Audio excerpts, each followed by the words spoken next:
Hallelujah, hallelujah. रूती हनेरी चला दे, रूती हनेरी चला दे, ऐसा आवे तूफान कंब जावे शैतान, ऐसा आवे तूफान कंब जावे शैतान, पापा दे पेड़ गिरा दे, रूदी हनेरी चला दे, रूदी हनेरी चला दे। पैती को से दिन वांग सारा एक हिल जावे, पैती को से दिन वांगर सारा एक हिल जाए, जीबा दिया गदिया उतरन नवी पाशा मिल जावे, जीबा दिया गदिया उतरन नई पाशा मिल जाए, हुण रुदे जा पिला दे, हुण रुदे जा पिला दे, रूदी हनेरी चला दे, रूदी हनेरी चला दे। हालेलुया। मैं देख रहा हूँ कुछ बच्चे जो है यूथ लड़के बाहर गए हुए हैं, तो मैं चाहता हूँ कि बाहर घूम रहे हैं लड़के जो बच्चे अंदर आ जाए, क्योंकि समय आज है कि हम खुदा के कलाम में से सीखें। हालेलुया। खुदा के कलाम में से सीखें कि आज आपको मालूम है बहुत बड़ा दिन है, ईद पेंटिकॉस्ट जो दिन है ना, ये बहुत बड़ा दिन है, क्योंकि अगर ये दिन ना आता ना तो 430 साल की गुलामी में जो मिस्र में थे इस्राएली, वो कभी आजाद नहीं होते अगर ईद पेंटिकॉस्ट ना होता। मैं आज आपको इसके बारे में खुदा के कलाम के बीच में होके आप सबको सिखाना चाहता हूं कि ईद पेंटिकॉस्ट क्या होता है, जो पवित्र आत्मा का दिन कहां से शुरू हुआ। ये न्यू टेस्टमेंट में तो है, लेकिन मैं आपको आज ये बताऊंगा कि ये ओल्ड टेस्टमेंट में से कहां से आया, कहां से ये शुरू हुआ। तो I have a very humble request, 3-4 लड़के उधर को गए हैं, मुझे मालूम नहीं है कि जब चर्च शुरू होता है तब जो भाई बहन है उनको उस वक्त मैकडोनल्ड, पिज्जा या कुछ खाने का क्यों मन करता है, क्योंकि हम यहाँ पे चर्च में स्पिरिचुअल खुराक खाने आते हैं। हालेलुया।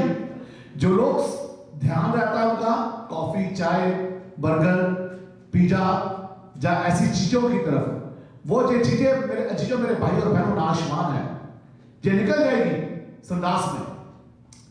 जो खुदा का कलाम है ये आपकी जिंदगी से कभी नहीं। अभी मैंने देखा जशन, रवि और 2-3 लड़के, और ये जब हम चर्च में फिर आने का क्या फायदा है।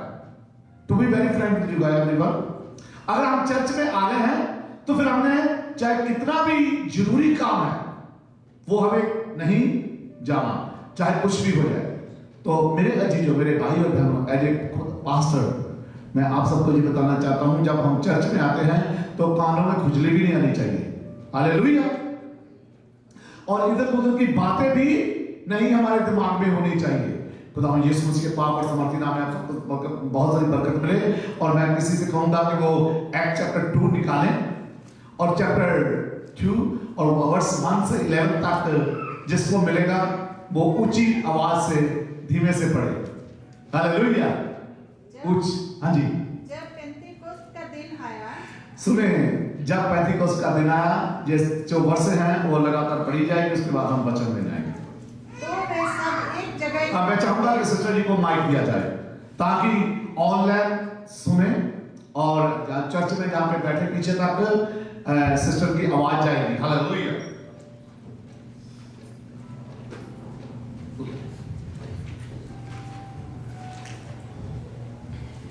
जब पेंतीकोस्त का दिन आया तो वे सब एक जगह इकट्ठे थे। एकाएक आकाश से बड़ी आंधी की सी सनसनाहट का शब्द हुआ और उससे सारा घर जहां वे बैठे थे गूंज गया और उन्हें आग की सी जीभें फटती हुई दिखाई दी और उनमें से हर एक पर आ ठहरी। वे सब पवित्र आत्मा से भर गए और जिस प्रकार आत्मा ने उन्हें बोलने की सामर्थ दी वे अन्य अन्य भाषा बोलने लगे। आकाश के नीचे की हर एक जाति में से भक्त यहूदी यरूशलेम में रह रहे थे। जब वे शब्द हुआ तो भीड़ लग गई और लोग घबरा गए, क्योंकि हर एक को यही सुनाई देता था कि मेरी ही भाषा बोल रहे हैं। वे सब चकित और अचंभित होकर कहने लगे, देखो ये जो बोल रहे हैं क्या सब गलीली नहीं? तो फिर क्यों हम में से हर एक अपनी अपनी जन्मभूमि की भाषा सुनता है? हम तो पारथी और मेदी और एलोमी और मेसोपोटामिया और यहूदिया और कप्पदूकिया और पंतुस और आसिया और फ्रूगिया और पंफुलिया और मिस्र और लीबिया देश जो कुरेने के आसपास हैं, इन सब देशों के रहने वाले और रोमी प्रवासी अर्थात यहूदी और यहूदी मत धारण करने वाले क्रेती और अरबी भी हैं, परंतु अपनी अपनी भाषा में उनसे परमेश्वर के बड़े बड़े कामों की चर्चा सुनते हैं। और वे सब चकित हुए और घबरा कर एक दूसरे से कहने लगे, ये क्या हो रहा है? परंतु दूसरों ने ठट्ठा करके कहा, वे तो नई मदिरा के नशे में चूर हैं। हालेलुया। खुदावंद इस वचन पे पढ़े सुने जाने पे आप सबको बहुत सारी बरकत और आशीष मिले। अभी हमने पढ़ा है कि जब पेंतीकोस्त से ईद फसह का दिन आया, जब पेंतीकोस्त का दिन आया, जब पवित्र आत्मा का दान खुदावंद के चेलों को मिला, वो लिखा कि एक जगह एक कमरे में इकट्ठे थे। लेकिन उससे पहले परमेश्वर ने लूक चैप्टर 24 वर्स 49 में खुदावंद ने अपने चेलों से एक वादा किया था। उन्होंने खुदावंद ने कहा था, जब तक तुम्हें पवित्र आत्मा ना मिले तुम ये शहर छोड़कर मत जाना। अगर वो सुनते, उन्होंने सुना और आज्ञाकारी की। यदि वो आज्ञाकारी ना करते तो पवित्र आत्मा का दान उन्हें नहीं मिलना था। इसलिए वो वचन पूरा हुआ जो खुदावंद ने कहा था कि जब तक तुम्हें ऊपर से सामर्थ्य ना मिले तब तक तुम ये शहर छोड़कर मत जाना। वो नहीं गए और उन्होंने एक दिन एक जगह 120 लोग वहां पे इकट्ठे हुए थे और वहां पे लिखा है कि आपने 16 कंट्रियों का भी नाम सुने होंगे। वहां पे ये फसह का दिन था। वो जितने 16 कंट्री के लोग थे, यहूदी लोग थे, वो एक फसह मनाने आए थे। अब मैं उसके बारे में आपको लेके जाऊंगा। आज हम सीखेंगे कि यहूदी लोग जो है, जो 16 कंट्रियों के लोग थे, आपने एक एक कंट्री का भी नाम सल्तीना ने पढ़ा, 16 कंट्रियों के लोग थे और वो जब उस जगह फसह का त्योहार मना रहे थे, तो आइए आज मैं आपको सिखाना चाहूंगा 7 पर्व के बारे में। कितने पर्व हैं? 7 पर्व हैं। आज हम 7 पर्वों के बारे बड़े ध्यान से एक एक करके उसके बारे में सीखेंगे कि ईद पेंतीकोस्त जो है वो कहां से आया, कब शुरू हुआ। तो मेरे बच्चों, मेरे भाई और बहनों, पहला जो आप निकाल सकते लेविया की पुस्तक, निगमन के बाद, एक्सोडस के बाद जो पुस्तक आती है, वो हम उसका चैप्टर 23 पढ़ेंगे और स्लोली और ध्यान से वो सभी निकाल लें। चैप्टर 23 पर्व जो पहला पर्व है फसह का पर्व है, इसके ऊपर देखेंगे। दूसरा पर्व जो है अखमीरी रोटी का पर्व है। तीसरा पर्व जो है पहली फसल का। हालेलुया। तीसरा पर्व क्या है? पहली फसल का। और चौथा जो पर्व है वो है फीस्ट ऑफ वीक्स, यानी के 7 हफ्तों का, 7 विश्राम दिन का खुदा ने उनको कहा। इसके बारे में आपको तब्दीली से अच्छे तरीके से मैं आपको सिखाऊंगा आज। और 5वां जो पर्व है वो तुरी का पर्व है। और 6वां जो है प्रायश्चित का, तौबा का पर्व है। और जो लास्ट वन है वो 7वां पर्व जो है वो है झोपड़ियों का, तंबुओं का। अगर आप दोबारा लिखना चाहते हैं, मैं आपको आपको रिपीट कर सकता हूं और इसके बाद हम बढ़ेंगे। सुनिए, 7 पर्व जो प्रभु यीशु यहोवा परमेश्वर ने यहूदियों को दिए थे, ये कब दिए थे? मूसा को। जब मूसा पहाड़ पर गया, उसने 10 आज्ञा ली, उसके बाद परमेश्वर ने, सुनिए ध्यान से, कब मिले? जब वो 10 आज्ञा लेके आए, उसके बाद परमेश्वर ने मूसा को 10 पर्व दिए कि कैसे मनाना। हालेलुया। और ये जो पर्व, जो 4 पर्व जो है, ये स्टार्टिंग में साल के यानी कि बसंत ऋतु में ये पर्व आते हैं। पहले पर्व जो 4 हैं, इन 4 पर्वों को एक मैं आपको बताना चाहता हूं। 7 पर्व ऐसा है कि 4 जो पर्व है, प्रभु यीशु मसीह के खून को, प्रभु यीशु मसीह पुनरुत्थान को, प्रभु यीशु मसीह के जी उठने को, प्रभु यीशु मसीह के मरने को दर्शाते हैं। ये 4 पहले पर्व जो है ना, जिसके ऊपर अभी मैं आपको सिखाऊंगा। जो पहला पर्व फसह का पर्व, जो अख़मीरी रोटी का पर्व है, 7 हफ्तों का पर्व है, तुरी का पर्व जो है, ये 4 जो पर्व है, ये साल के शुरुआत में बसंत ऋतु के समय ये पर्व आते हैं। और जो 3 पर्व रह गए हैं, ये इसका जो ये अभी हमने मनाए नहीं है, ना उन्होंने बनाए ना हमने बनाए। उन्होंने बनाए हैं, लेकिन ओल्ड टेस्टमेंट के मुताबिक उन्होंने 7 पर्व मना चुके हैं। लेकिन अब जो ये 3 पर्व है, 3 पर्व जो लास्ट वाले, वो अभी आने वाले समय में जब प्रभु यीशु मसीह का आना होगा, उस वक्त हम ये पर्व मनाएंगे। लेकिन 4 पर्व जो है खुदा के कलाम में से, जो पहला पर्व जो है वो कौन सा पर्व मैंने बताया है?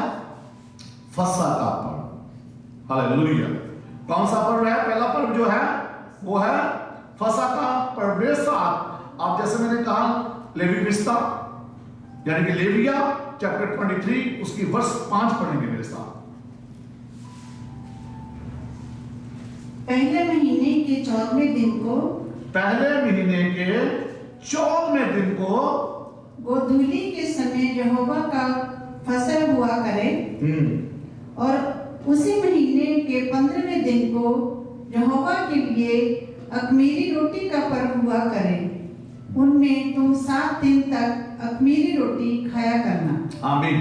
पहले हम पढ़ेंगे ये जो हमने पढ़ा है, पहला पर्व जो है खुदा के कलाम में लिखा है, फिर यहोवा के पर्व जिनमें से एक के ठहराए हुए समय में तुम्हें पवित्र सभा करने के लिए प्रचार करना होगा। बच्चे, कौन सा पर्व है? वो पहले महीने के 14वें दिन को गोधूली के समय यहोवा का फसह हुआ, पहले महीने। इसलिए मैंने जैसे कहा, ये सब जो 4 पर्व है, ये साल के शुरुआत में शुरू होते हैं।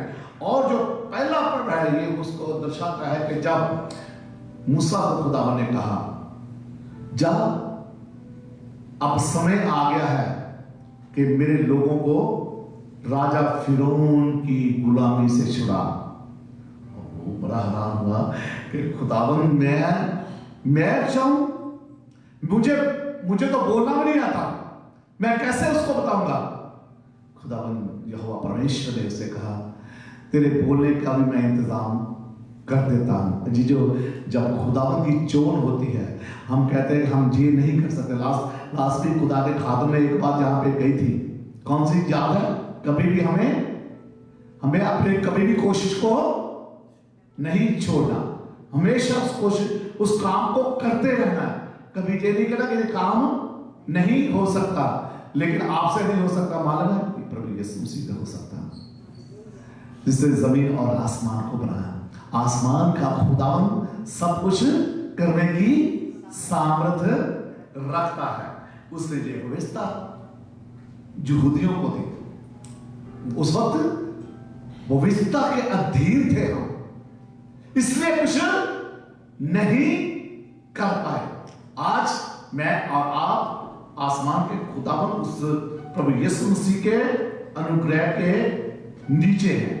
तो खुदा जब वहां पे यहोवा परमेश्वर ने कहा कि ये तो फसह का पर्व मनाया करना, वो मूसा को कहा जाके उनको कहे कि मैं आ गया हूं और तुम्हें छुड़ाने के लिए, ताकि तुम 430 साल की गुलामी से मैं तुम्हें छुड़ाने आया हूं। लेकिन छुड़ाया खुदा ने कैसे है सुने, उनको छुड़ाया फसह का पर्व, और उनको कैसे छुड़ाया मेरे साथ निर्गमन चैप्टर 12 लिखा है, एक्टर्स चैप्टर 12 वर्स 5 मेरे साथ जल्दी पढ़ेंगे। निर्गमन, कूच की किताब पंजाबी में कूच कहते हैं और हिंदी में निर्गमन।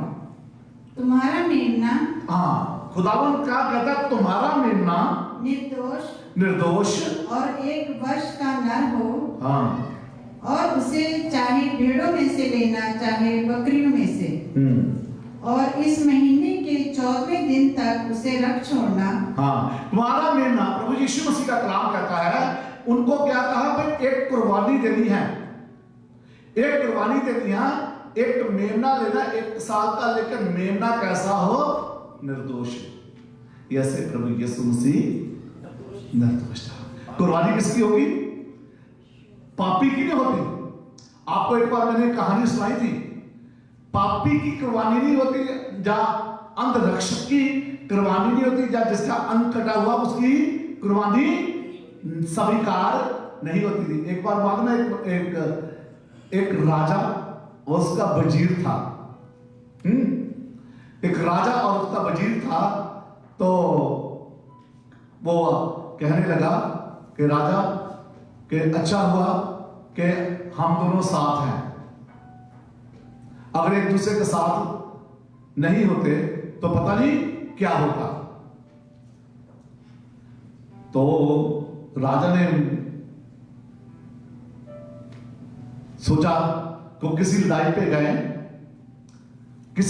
गए, तो राजा की क्या हुआ, एक उंगल काटी गई। तो उसने कहा जो कुछ भी होता है अच्छे के लिए होता है, राजा कोई बात नहीं फिक्र ना कर। वो राजा था, कहां सुने, उसने बहुत उसको गुस्सा किया, अपने वजीर को उसको अंदर डाल दिया, उसको कहा अंदर डाल दिया, और वो थोड़े समय बीता, वो फिर कहीं जंगल में गया, वहां पे उन्होंने किसी आदिवासी ने पकड़ लिया। वो चाहते थे कुर्बानी देने के लिए, वो बोलते कुर्बानी के लिए बंदा मिल गया। वो बोलता मैं राजा हूं, राजा हो या राजा हो, हमें कुछ नहीं, हमें कुर्बानी देनी है, और आज तू हमें मिल गया है, तेरी कुर्बानी तो हमने देनी है। जब अजीजों भाई और बहनों उसकी कुर्बानी देने लगे, तो किसी की फटाफट उसकी नजर कहां गई, उसके उस उंगल के ऊपर, क्योंकि वो कटी थी उंगल, और उन्होंने कहा इसकी कुर्बानी नहीं हो सकती। राजा के जान में जान आई, शुक्र किया, तो बोलता तेरी कुर्बानी नहीं हम ले सकते, तू चला जा। तो उसको उस वक्त अपने वजीर की बात याद आई कि वजीर ने कहा था राजा जो कुछ भी होता है अच्छे के लिए होता है। तो वापस गया महल में, बोलते राजे को, वजीर को निकालो। वो बाहर आया और उसने उसका थैंक्स किया और कहा अगर वजीर सचमुच अगर ये मेरे उंगल काटी ना होती तो बहुत मेरी कुर्बानी हो जाती। और राजा ने उसको कहा, वजीर ने उसको कहा राजा ये तेरे लिए अच्छा नहीं हुआ, ये मेरे लिए अच्छा हुआ। क्यों? क्योंकि अगर मैं अंदर नहीं होता तू मुझे साथ मेरे तो अपने साथ मुझे लेके जाता, तेरी कुर्बानी तो मेरी कुर्बानी हो जाती। हालेलुया। इसलिए उसने ये बात कही राजा जो कुछ भी हुआ हम अच्छे के लिए होता है। तो खुदा के कलाम में लिखा है कि एक मेमना जो 1 साल का हो वो निर्दोष हो, जैसे प्रभु यीशु मसीह निर्दोष है। तो वहां लिखा कि मेमना और फसह का पर्व का मतलब है प्रभु यीशु, फसह का जो पर्व है प्रभु यीशु मसीह के लोगों को दर्शाता है।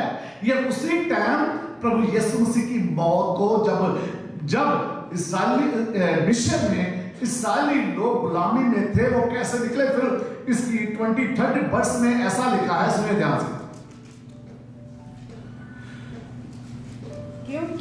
क्योंकि यहोवा देश के बीच होकर, उसने कहा था कि एक मेमना लेना, यहोवा उस देश के बीच में होकर मिस्रियों को मारता जाएगा।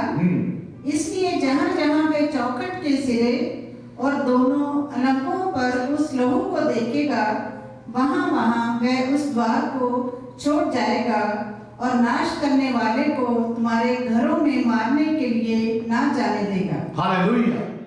अच्छी जो मेरे भाई और बहनों, यहोवा परमेश्वर ने कहा था कि मिस्रियों को तो मारेगा, लेकिन जिस घर के ऊपर मेमने का लहू ऊपर और दोनों साइडों के ऊपर क्रॉस का निशान होगा, वो घर बचाया जाएगा। आज जी जो मेरे भाई और बहनों, जो यीशु मसीह को अपना पर्सनल सेवियर मानते हैं, आज वो ही बचाया जाता है। हालेलुया। जिसकी जो उसके लहू से धोए गए हैं, तो वो घर, खुदा के कलाम में लिखा कि खुदा ने अपने फरिश्तों को कहा था, जिस घर के ऊपर मेमने का लहू होगा वो घर छुड़ाया जाएगा। ये पहला फसाद जो है प्रभु यीशु मसीह के लहू को दर्शाता है। वहां से ये प्रभु यीशु मसीह का लहू छूगा। दूसरा, हम ज्यादा टाइम ना लेते हुए हम एक बात और बताना चाहता हूं। दूसरा पर्व जो है अखमीरी रोटी का पर्व जो है, अखमीरी रोटी, खुदा ने क्या कहा? आइए मेरे अजीजों, मेरे भाई और बहन, इसको हम पढ़ेंगे। आपने पढ़ा है लेविया चैप्टर 23 वर्स 6 में लिखा है, और उसी महीने के 15वें दिन को यहोवा के लिए अखमीरी रोटी का पर्व हुआ करे, उसमें 7 दिन तक अखमीरी रोटी खाया करना। ये जो रोटी है अजीजों, मेरे भाई और बहनों, ये रोटी जो है परमेश्वर के बदन को दर्शाती है। जब हम होली के दिन व्रत करते ना, तो लहू यीशु मसीह ने मेरे और आपके पापों के लिए बहाया, उस लहू से वो सब बचकर, जो उसका बदन, उसने कहा मेरा बदन कब कब खाना। ये उस वक्त जो खुदा के कलाम में लिखा कि इस्राएलियों को खुदा ने ऊपर से मन्ना दिया, लेकिन मेरे यीशु ने अपना शरीर मेरे और आपके पापों के लिए दे दिया। ये इसलिए यूहन्ना बपतिस्मा जब लोगों को बपतिस्मा देता था, जब यीशु मसीह उसकी तरफ आए, उसने कहा देखो खुदा का मेमना, खुदा का मेमना जो सबके गुनाहों को उठाने के लिए आ रहा है। हालेलुया। खुदा का मेमना जो है सबके गुनाहों के लिए उठाने आ रहा है। उसने कहा मैं तो इसके जूतों के बंधन खोलने के भी जोग नहीं। हालेलुया। जो दूसरा पर्व है अखमीरी रोटी का, प्रभु यीशु मसीह के बदन को दर्शा रहा है। और अब हम पढ़ेंगे तीसरा जो पर्व है, पहली फसल। तीसरा पर्व जो है खुदा के कलाम में लिखा कि वो पहली फसल, वो इसकी 10 ऐप पढ़ेंगे, इसी में रहेंगे 23 चैप्टर में लेविया में, और इसकी 10 वर्ष में लिखा है, इसलिए इस्राएलियों से कह कि जब तुम उस देश में से प्रवेश करो जिसे यहोवा तुम्हें देता है, और उसमें से उस खेत काटो, तब अपने अपने पक्के खेत की पहली उपज का पूला याजक के पास लाया करो। पहली उपज का पूला किसके पास? याजक के पास लेके आया करो। खुदा के कलाम में उसी वक्त खुदा ने कहा था, जो आपका, चाहे वो घर का हो, चाहे बाहर का हो, चाहे आपका टाइम हो, प्रभु यीशु मसीह कहता है कि पहला फल यीशु मसीह को देना चाहिए हमें। पहला चाहे वो पैसे का हो, चाहे टाइम का हो, चाहे क्यों, मेरे यहोवा परमेश्वर ने जॉन 3:16 में उसने एक बात कही है, खुदा ने जहां से ऐसी मोहब्बत की कि उसने अपना इकलौता बेटा बख्श दिया, जो उसका विश्वास करेगा हलाक नहीं बल्कि हमेशा का। ये खुद जवाब में अपना पहला फल इस दुनिया के लिए दिया। कितने बेटे थे खुदा के? एक ही था, अखलौता। दूसरे हैं बेटे, मैं कभी खुदा के बेटों के बारे में आपके साथ वचन करूंगा, उसके बेटे कौन से और कौन से बेटे थे, और थे, लेकिन ये इसलिए तो कहा इकलौता बेटा। उसने अपने आसमान के खुदा ने अपने इकलौते बेटे का भी सरफा नहीं किया, उसने इकलौता बेटा दिया। इसलिए खुदा के कलाम में लिखा है कि पहला फल जो है मुझे देना। तो पहले फल में सब्जियां आती है, फ्रूट आता है, घर की हर एक चीज आती है, हमारा टाइट आता है, हमारा वक्त आता है कि सुबह उठते ही हमें फेसबुक पे रहना चाहिए, इंस्टाग्राम पे रहना चाहिए, ऐसी ऐसी चीजों में रहना चाहिए। ऐसा खुदा के कलाम में लिखा है?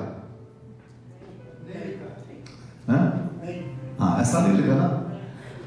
तो खुदा उठते ही फेसबुक, इंस्टाग्राम देखते हैं कितने लाइक किए, कितने व्यू आए हैं,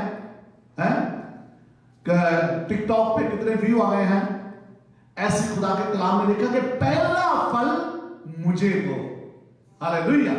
पहला समय मुझे दो, सुबह का, हालेलुया, पैसे का, हर एक चीज का खुदा का कलाम में लिखा कि पहली फसल,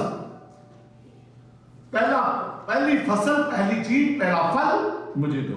ये तीसरा जो पर्व है, और चौथा पर्व, चौथे पर्व पे हम जाएंगे। चौथा पर्व जो है खुदा के कलाम में लिखा है कि सात विश्राम के दिनों का, और इसको पेंतीकोस्त का हफ्ता कहा जाता है। इससे हम पढ़ेंगे 15 और 16 वर्ष की, 15 और 16 वर्ष में पढ़ेंगे हफ्तों का। इसको कहते हैं हफ्तों का पर्व, यानी कि पीस ऑफ वीक। फिर उस विश्राम दिन के दूसरे दिन से, अर्थात जिस दिन तुम खिलाई जाने वाली भेंट के पूले को लाओगे, उस दिन से पूरे 7 विश्राम दिन गिन लेना। उस दिन कितने? जब पूले लाओगे उस लेगा उस दिन 7 विश्राम दिन, यानी कि 7 विश्राम दिन का मतलब हर एक वीक के बाद, यानी कि 6 दिन के बाद एक विश्राम दिन आता है। तो 7 वीक के कितने हो गए? वीक हो गए 49 डेज हो गए, राइट। 7 विश्राम दिन हो गए, यानी कि 7 वीक हो गए, जिसको इसने लिखा है। हाँ जी सिस्टर जी। 7वें विश्राम दिन के दूसरे दिन तक 50 दिन गिनना। क्या? 7 49 और उसका लिखा अगर दूसरा दिन उसको गिनना, फिर कितने दिन हो जाएंगे? 50 दिन हो जाएंगे। इसलिए ईद पेंतीकोस्त जो खुदा के कलाम में लिखा कि जब प्रभु यीशु मसीह जिस दिन को कब्र में से जीवित हुए, वो 7 वीक के बाद फिर एक और दिन गिनना। फिर हमें क्या करना? फिर हम ईद पेंतीकोस्त का दिन जो आज मैं और आप मना रहे हैं, 50 दिन के बाद हर साल ये ईद पेंतीकोस्त मालूम है, जब कोई भी पर्व आता है तो बहुत बड़ा काम होता है। जब आज पेंतीकोस्त है, मुझे पता है कि यहां से कोई खाली नहीं जाएगा। प्रभु यीशु मसीह किसी को बड़ी बरकत देने जा रहा है, ये याद रखना। ये ईद आज जो पेंतीकोस्त का दिन है, आप सब के लिए, आपका मालूम है जब ईद पेंतीकोस्त का दिन था, उस वक्त 120 लोग वहां पे इकट्ठे हुए थे, और लिखा कि वो आग की चीखों की तरह बोलने लगे थे, और तरह तरह की अपनी अपनी भाषा बोलने लगे थे। और जितने लोग 16 कंट्री के आए थे वो कहते थे मेरी भाषा बोले, कोई कह रहा मेरी भाषा बोले। पवित्र आत्मा वो एक वो ऐसी भाषा बोल रहे थे, जितने लोग थे तो उनको मालूम था कि मेरी भाषा बोल रहे। कुछ एंड में तो लोग कहने लगे इन्होंने तो लगता मदरा पी हुई है। तो पतरस उठा, उसने कहा भाई और बहनों, अभी तो सुबह के 9 बजे या सुबह 9 बजे कोई शराब पीता है? अभी तो सुबह के 9 o'clock हुए हैं। वो सोचते थे शायद इन्होंने शराब पी है, और ये नहीं पता था उनके ऊपर प्रभु यीशु मसीह का बड़ा मसा ठहरा हुआ है। शाऊल के ऊपर जब मसा आया ना, लिखा बड़े बल के साथ उसने काम किया। दाऊद के ऊपर जब बड़ा मसा आया, उसने बड़े बल के साथ काम किया। और मालूम है कि जब जिसके ऊपर पवित्र आत्मा का दान आता है, मुझे एक वर्ष याद आ रही है, चलो कोई करता उसका 1 chapter 1 verse 8, acts chapter 1 verse 8 जो है, जल्दी ऊंची आवाज से पढ़ेंगे। इसके बीच में मेरी पर्सनल लाइफ इसी से, जब मैं इंडिया में था, इससे स्टार्ट हुई थी, इस वर्ष से। हालेलुया, सुनिए ध्यान से। और मुझे मालूम नहीं था, और खुदा के कलाम में थी आपके लिए भी आपके लिए भी ऑनलाइन आप सबके लिए ये वर्ष है, सुनिए ध्यान से। इसलिए आज माय ब्रदर क्रिस्टोफर जो है पीछे बैठे अपनी मॉम के साथ, अपनी फैमिली के साथ यहाँ पे आए। आप सब, खुदा ने आपको इंडिया, पाकिस्तान, नेपाल, फिजी से भेजा है। सुनिए इस वर्ष को, ये वर्ष आप सबको कोट करते, ये वर्ष आप सबके ऊपर लागू है। हालेलुया। परंतु जब पवित्र आत्मा तुम पर आएगा, तब तुम सामर्थ पाओगे। खुदा का कलाम कहता है जब तुम पवित्र आत्मा तुम पर आएगा तब तुम सामर्थ पाओगे। और यरूशलेम और सारे यहूदिया और सामरिया में और पृथ्वी के छोर तक मेरे गवाह होंगे। हालेलुया। क्या खुदा का कलाम कहता है? पृथ्वी की छोर तक जब तुम्हें खुदा का आत्मा तुम पर आएगा। मैं आपको बताऊं, आपने मेरी टेस्टमेंट सुनी होगी, हमें पवित्र आत्मा के बारे में मालूम नहीं था। हमें तो खुदा के कलाम के बारे में मालूम नहीं था। हालेलुया। हमें तो खुदा के कलाम के बारे में मालूम नहीं था। आज से 40 साल पहले का। क्यों? क्योंकि मेरी अब अलग बात है, सब कुछ चेंज हो गई। मेरी बैकग्राउंड रोमन कैथोलिक थी। हम बाइबल नहीं लेके जा सकते थे चर्च में, हम बाइबल चर्च में नहीं लेके जा सकते थे। क्या हुआ कि एक दिन बीमार ऐसा हुआ, मैं शॉर्ट बताऊंगा, कल भी मैं बता रहा था, मैं बीमार ऐसा हुआ कि मेरे वहां पे बिजनेस खत्म हो गया। तो मेरा दोस्त कहता चल किसी बिचकट के साथ बात चलते हैं। हम लोग गए वहां पे तबीयत लिया। एक उसने मुझे पॉकेट में रखने के लिए कहा, एक उसने कहा एक कैश रजिस्टर में रख लेना। कहो आए तो आते बीमार हो गए। ऐसा बीमार हो गए, ब्लड अंदर से गया, ब्लड अंदर से आया जा रहा है। और इतना बीमार हुआ, हॉस्पिटल गए, वापस आए, फिर वही हाल, क्योंकि गलत काम हुआ था, खुदा के खिलाफ काम हुआ था। चीजों मेरे भाई और बहनों, और मुझे मालूम नहीं था। और एक दिन हुआ ऐसा कि मैंने कहा स्मिता आज मेरी लास्ट नाइट है, आज मेरी लास्ट नाइट है, अब मेरा पता नहीं क्या होगा। और मेरे भाई और बहनों उसी वक्त खुदा की आत्मा ने कहा तौबा भी है। तौबा के बारे में मालूम नहीं था हमें, लेकिन खुदा की आत्मा सिखाती है, सीखने वाले होना चाहिए। शॉर्ट स्टोरी में जब रात को 3 बजे उठा तो खुदावन से मैंने कहा खुदावन मुझे क्षमा कर। और भाई और बहनों, खुदा ने जब मैं ऐसे कहा उसी वक्त खुदा ने मुझे क्षमा किया। वो जो बाबा था मेरे सामने आया और मैंने उसे ये भी आ गया कि कैसे बताना, मैंने उसे यीशु के नाम से बुलाया, वो भाग गया और आराम से सो गया। और उससे जब मैं भागा, मैं पवित्र आत्मा की बोली बोलने लगा, टंग बोलने लगा।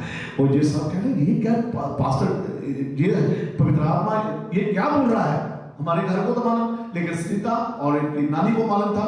जैसे सभी आए, उन्होंने मेरे सर पे हाथ रखा, मैं शांत हो गया, सो गया। और जब सुबह उठा तो 101% मैं हील था। 101% मैं डॉक्टर के पास नहीं गया। और फिर मुझे सीता ने एक वर्ष दी थी। हालेलुया। जिशाया 59 वर्स 1, जिसके मेरा टर्न पॉइंट, जिनको कहते मेरी जिंदगी जिससे बदल गई, वो कहा जिशाया चैप्टर 59 वर्स 1 में लिखा कि खुदा का हाथ छोटा नहीं कि वो उधार ना कर सके, वो बहरा नहीं कि वो सुन ना सके, लेकिन हमारी बदकारियों की वजह से मेरे और उसके बीच में एक दरार, एक खाई है जो हम वो पार नहीं कर सकते। ये जो हालेलुया, वो हम पार नहीं कर सकते। इधर पेंटिकोस्टल जो खुदा के कलाम में हमने सीखा है कि वो कहां से आया, और अभी हमने पढ़ा है कि उस वक्त हालेलुया इधर पेंटिकोस्टल चौथा कहा है। इधर पेंटिकोस्टल उस वक्त खुदा के कलाम में हमने पढ़ा है कि 7 हफ्ते के बाद एक दिन और देना, 50वें दिन तुम ये पर्व मनाया करना। हम जल्दी जाएंगे और उसके बाद फिर एक पर्व आता है। ये 4 पर्व जो मैंने जैसे कहा, ये पर्व जो है, ये पर्व यीशु मसीह की मौत को दर्शाते हैं। और जो 4 पर्व जो है अभी हम दोबारा फिर जब यीशु मसीह आने वाला आएगा, फिर हम बाकी के पर्व हम जो है 3 पर्व जो है, फिर हम 3 पर्व 5, 6 और 7 मनाएंगे। वो कौन सा पर्व है? 5वां तुरियों का पर्व। हालेलुया। कौन सा पर्व है ये? तुरियों का पर्व। विस्ता भ्रमण, लेवी विस्ता, और उसकी हम जहां पे थे उसकी 27 वर्ष पढ़ेंगे जल्दी। आज थोड़ा वचन थोड़ा सा लंबा हो जाएगा क्योंकि मैं चाहता हूं आपको सिखाएं। उसी 7वें महीने का 10वां दिन प्रायश्चित का दिन माना जाए। वह तुम्हारी पवित्र सभा का दिन होगा और उसमें तुम अपने अपने जीव को दुख देना। सिस्टर जी ये जो 23rd नहीं नरसिंह का 23rd वर्ष। फिर यहोवा ने मूसा से कहा, सुनिए, फिर यहोवा ने मूसा से कहा, इस्राएलियों से कह कि 7वें महीने के पहले दिन को तुम्हारे लिए परम विश्राम हो, उसमें स्मरण दिलाने के लिए नरसिंगे फूके जाएं और एक पवित्र सभा इकट्ठी हो। क्या किया जाए? नरसिंगे फूके जाएं। यह प्रभु यीशु मसीह के पुनरुत्थान को दर्शाता है, क्योंकि फर्स्ट थिस्सलुनीकियों का खत निकाल लेंगे हम, न्यू टेस्टमेंट में संत पौलुस रसूल का लिखा हुआ तुरियों का पर्व जो है, जो मेरे भाइयों बहनों, प्रभु यीशु मसीह के दोबारा आने को दर्शाता है।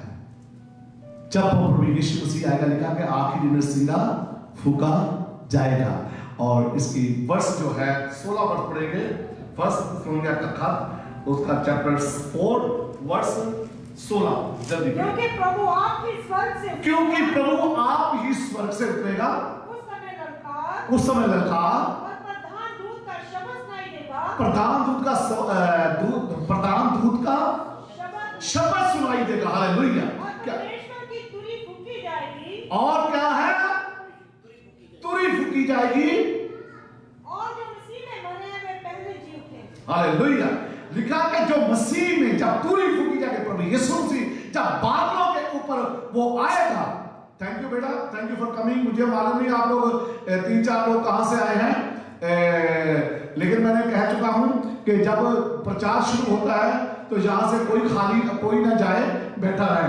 एनीवे, जो प्रभु का कलाम कहता है, जो मेरे भाई बहनों, जो पांचवा पर्व है वो प्रभु यीशु मसीह के तुरी के, प्रभु यीशु मसीह के आने को, जब प्रभु यीशु मसीह आएगा बादलों से अपने फरिश्तों के साथ आएगा, तुरी फूकी जाएगी। जो मसीह में मरे हैं पहले वो जीवित होंगे, लेकिन हम लोग हैं सब बदल जाएंगे और आसमान के ऊपर प्रभु यीशु मसीह के साथ उठाए।